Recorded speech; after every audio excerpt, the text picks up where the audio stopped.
টাকা আছে 12 টাকা পাচ্ছে না বাইরে দাঁড়ি আছে।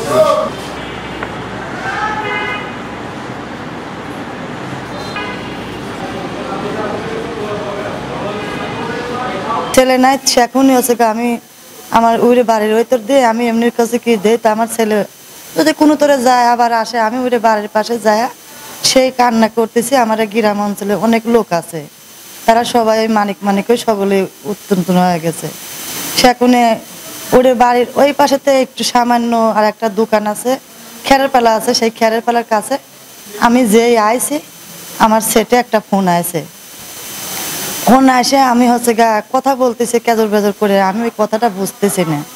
আমি বলছি কি যে একটু ওলেগা আমার বাসুরের ছেড়ে ধরছে, বলতেছে মানিকের মাঠিন দেন, মানিকের মাঠিন দেন। তো সেখন ওলেগা আমার বাসুরের ছেলে আমার হাতে দিয়েছে। আমি ওই কথাটা বুঝতেছি না, না বোঝার পরে সেখনই কোসে কে আমার একটু ফোনটা একটু লেগা জোরে সাউন্ড দিয়ে দেন। তো সেখনই বলতেছে যে বোন জোরে সাউন্ড দিন না, আপনি একা ফাঁকে যান। তা আমি সেখানে কোসে কি আমি তো কথা বুঝতেছি না, তা আমি কথা বুঝতেছি না।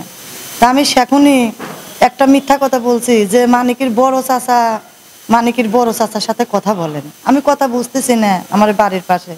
সেখনই সেই লেগা আমার চাচা শ্বশুর হয়, সে ফোন ধরছে, তার কাছে বলছে যে আপনি মানিকের কোন চাচা। সে এখনই বলছে যে তারাবি পড়বে যাতার সময় আমি তার একটা মিথ্যা কথা বললাম টুপি মাথায় দিয়ে, আমি মানিকের হচ্ছে গা বড় চাচা দুলাল।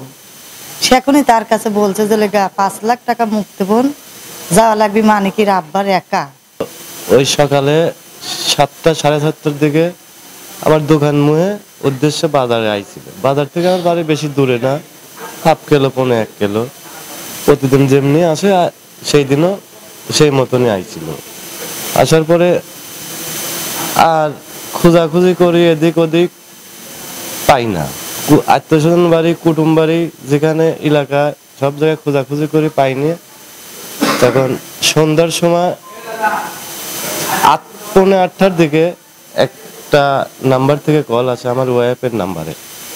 আসার পরে বলে যে 5 লক্ষ টাকা দেওয়া লাগবে আর চট্টগ্রাম বাস স্ট্যান্ডে যাওয়া লাগবে।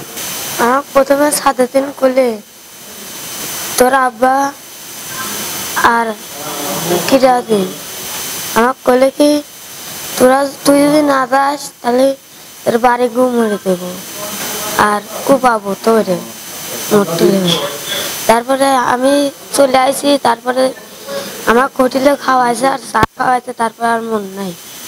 আমি হোটেলে খাবার যাবো রাত্রে কয়াত হয়েছে আর সকালে খাইতে গেছি আর চা খাইছি আর মনে নাই। 22 তারিখ সন্ধ্যা 8টার সময় আমার পাবনা সদর থানাতে একটা সংবাদ প্রাপ্তি হয় যে একটা বাচ্চাকে পাওয়া যাচ্ছে না, এবং সেই ভিত্তিতে তারা একটা থানাতে জিডি করে।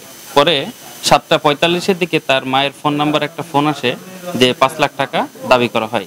তা যে ফোন নাম্বার থেকে ফোন আসে সেই ফোন নাম্বারটাকে আমরা তথ্য প্রযুক্তির সহায়তায় এটা বের করতে পারি যে এই ফোনটা কে করেছে। ফোনটা করেছে আছে শ্রাবণ নামে একটা ছেলে, এবং ওই শ্রাবণকে তখন আমরা ট্রেস আউট করার চেষ্টা করি।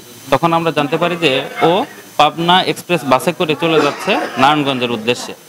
তখন আমরা ওই বাসটাকে যে কোনোভাবে আমরা থামায়া আমরা পাবনা এক্সপ্রেস বাস থেকে ওকে ধরি, সেটা হচ্ছে শ্রাবণকে, এটা গাজীপুর কালিয়াকৈর থেকে। পরে গাজীপুর কালিয়াকৈর থানা থেকে ওকে আমরা সাথে করে নিয়ে ওর দেওয়া তথ্য মতে আমরা চলে যাই হচ্ছে মুন্সিগঞ্জ। জানতে পারা যায় যে মুন্সিগঞ্জে হাফিজ নামে একটা ছেলে আছে, তার কাছে সে এই বাচ্চাটাকে রেখে দিছে। পরে শ্রাবণকে সাথে নিয়ে হাফিজের বাসা থেকে এই ছেলেটাকে উদ্ধার করি। ছেলেটা তখন ঘুমন্ত অবস্থায় ছিল এবং ছেলেটা খুব দুর্বল আছে, মনে হচ্ছে হয়তো ঘুমের ওষুধ খাইয়ে রাখছে। গত 22/3/2025 রাত্র অনুমান 10 ঘটিকার সময় গয়েশপুর মজিদপুর 7 মাইলের মজিদ নামে এক ব্যক্তি আমাদের থানায় এসে বলে যে তার 11 বছরের বাচ্চা কে বা কারা অপহরণ করে নিয়ে গেছে। ও একটা নাম্বার থেকে তাকে ফোন দিয়ে বলে 5 লাখ টাকা দিলে তার ছেলেকে ফিরে দিবে। তখন আমরা এই ঘটনাটাকে নিয়ে অভিযোগ আকারে নিয়ে এই ঘটনায় আমরা একজন সদর থানার একটা চৌকির টিমকে নিয়োগ করি। তার নেতৃত্বে ওই ফোনের কল লিস্ট অনুসন্ধান করে দেখতে পাই শ্রাবণ নামে একটা ছেলে এই ফোন থেকে ফোন দিয়ে মুক্তিপণ চেয়েছে। পরে আমরা ফোনটার উদ্ধার করে তার বাবার সাথে কথা বলে যে শ্রাবণ কোথায়, তখন বলে শ্রাবণ তো নারায়ণগঞ্জে যাচ্ছে। তখন আমরা শ্রাবণের টেকনোলজি ইউজ করে দেখতে পাই সে পাবনা এক্সপ্রেসের একটা গাড়িতে যাচ্ছে। তৎক্ষণিক আমরা পাবনা এক্সপ্রেসের গাড়ির মালিক তথা ওই সুপারভাইজারের সাথে কথা বলি যে এই নামে শ্রাবণ নামের লোকটা আপনাদের গাড়িতে আছে কিনা, বলে যে আছে। তখন আমরা কালিয়াকৈর থানাকে বলে শ্রাবণকে আমরা কালিয়াকৈর থানায় সব মানে অ্যারেস্ট করতে বলি। তখন তার অ্যারেস্ট করার পর আমাদের টিম তাকে শ্রাবণকে নিয়ে যাওয়ার পর বলে, যখন তার কাছে আমরা পৌঁছি তখন বলে যে আমি মানিককে, আমার এই যে ভিকটিম মানিক, আমি আমার এক বন্ধু মুন্সিগঞ্জ বাবুর ফার্মে চাকরি করে হাফিজ নামে এক ব্যক্তির নিকট আছে। তখন আমরা টিম নিয়ে যে আমরা সেই মানিককে উদ্ধারপূর্বক নিয়ে আসি। তার কারণ জানতে পারলাম ওই মানিককে বলেছে এই শ্রাবণ যে তোর বাপকে মেরে ফেলা হবে তুই যদি না যাস, তার ভয় সে ওখানে চলে গিয়েছিল। পরে আমরা হাফিজ, শ্রাবণ এবং মানিককে উদ্ধারপূর্বক থানায় নিয়ে আসা হয়। এই বিষয়ে একটা অপহরণ মামলা হয়েছে, বিষয়টা আইনগত প্রতিদিন আছে। এটা আচ্ছা, ভিকটিম মানিককে আদালতের মাধ্যমে তার পরিবারের কাছে আমরা হস্তান্তর করা হবে।